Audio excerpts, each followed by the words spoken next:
Let's do it. The top 5. Not eating enough protein. Hardly anyone has this problem, but I did because I didn't know better. I was formerly a triathlete where the focus was on carbs and carb loading for everything. So I carb loaded for every event. So then when I dieted, and my first bodybuilding show, I was on the swim team, the run team, like cross-country running, and I was cycling and playing floor hockey and badminton and doing 3 to 5 hours cardio a week. And so I didn't have to eat that few of a calories, but I didn't know what I was doing. So for breakfast, I ate 3 muffins, blueberry muffins from school.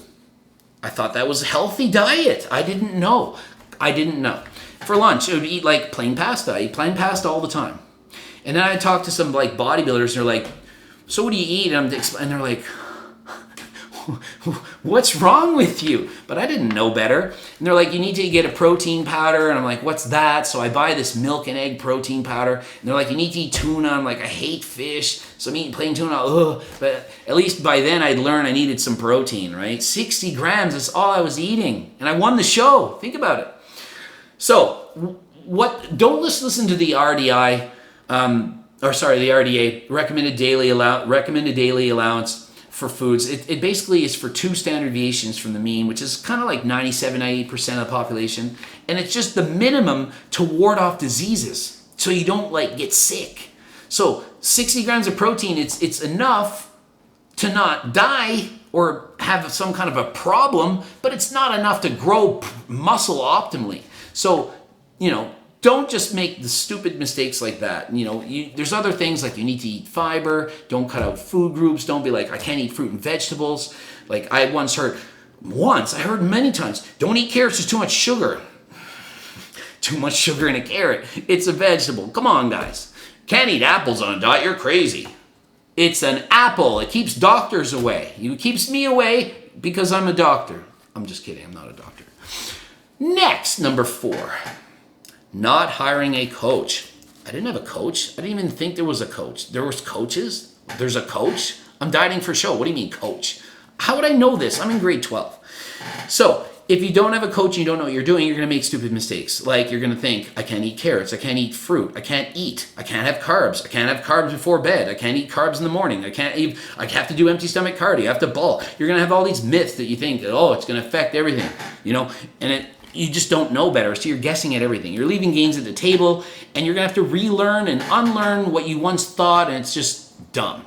It would be like saying to LeBron James, don't have a basketball coach until you turn 18, and then we'll teach you how to play. And he's like, okay, I'll just practice on my own. He gets pretty damn good. He's so tall. And then they're like, yeah, you're supposed to shoot overhand. He's like, really? I was doing it like this all the time. You this way?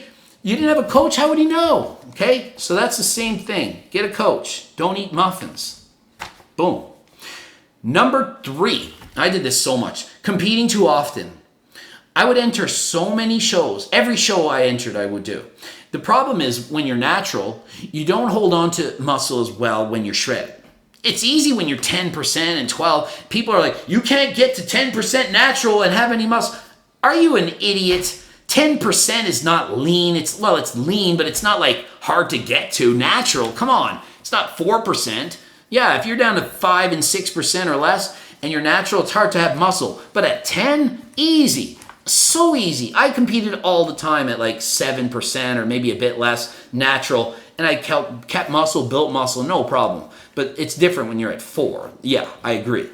Okay, so what I recommend, diet once a year and do 3 shows in a row type thing, 2 or 3. More experience on the stage. You dieted for 4 months. It took you a long time to get there. You're already ready. Do your carb load for the show, then go back to your peak week and do another show. You're already ready. Come on, just hold it together one more week and compete. Rather than you finish a show, you did 1, then you start, I need balance. I'm going to start eating again. And you eat all the donuts and the muffins and stuff. And then all of a sudden you bulked up and 2 months go by and you're like, time to do a diet again. Then you have 4 more months just to do 1 more show. You have to diet 4 months twice. That's 8 months of dieting to do shows when you could have dieted 4 months and a week to do 2 shows. Makes sense? I hope so. So don't over diet and don't overtrain too many times and have to diet all the time. I did that all the time when I was younger. When I got older, I'm like, I'm going to pick 1 diet a year.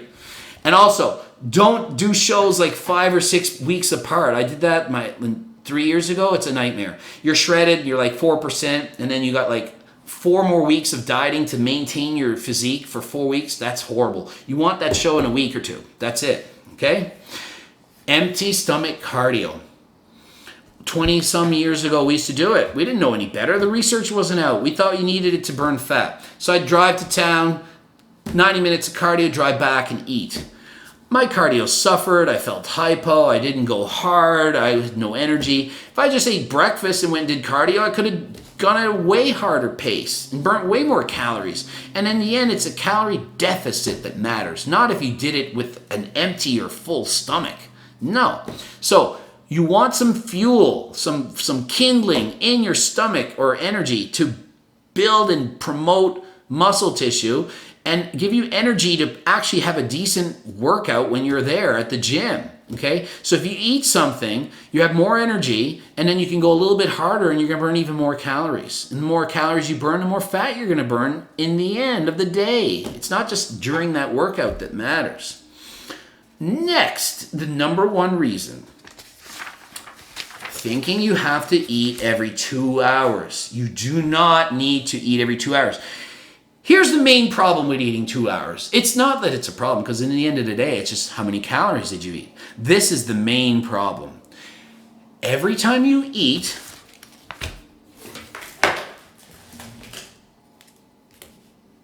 you then have to stop eating. The fork has to be put down. That is very difficult to do when you're hungry. It's very difficult to do when it's on your mind. Out of mind, out of sight, out of mind, all that good stuff, okay? That's awesome, to not have to be hungry all the time.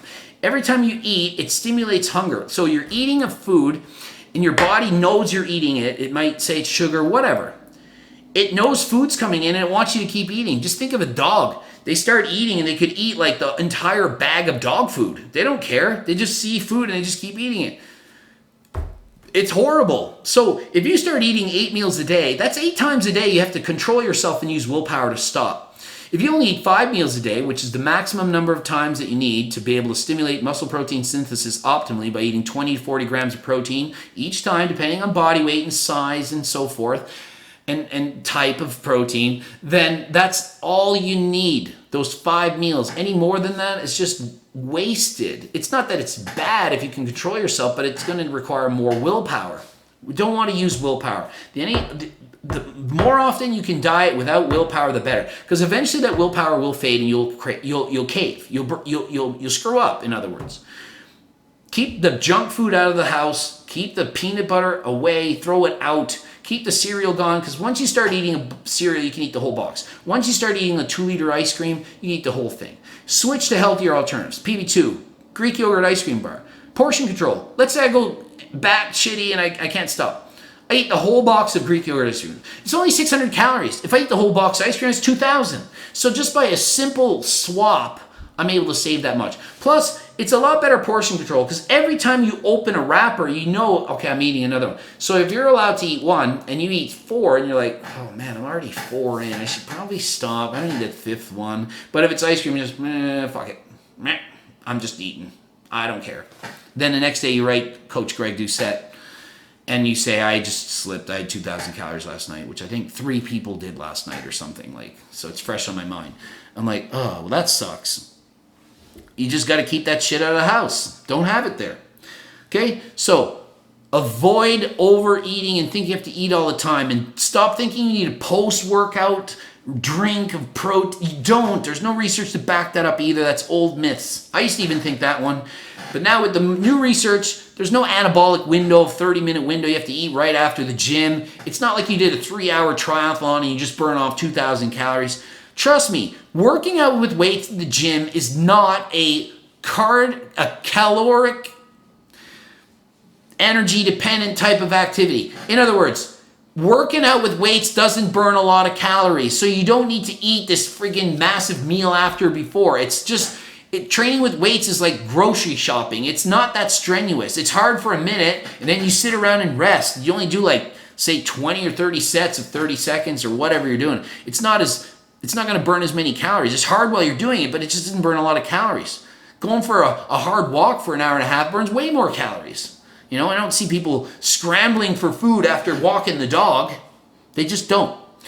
All right, so if you want to see top 10 tips from me on how to train, then bloop it up right here and click one of those things. Bloop, bloop, bloop, bloop. It's going to show up because editing skills are mad.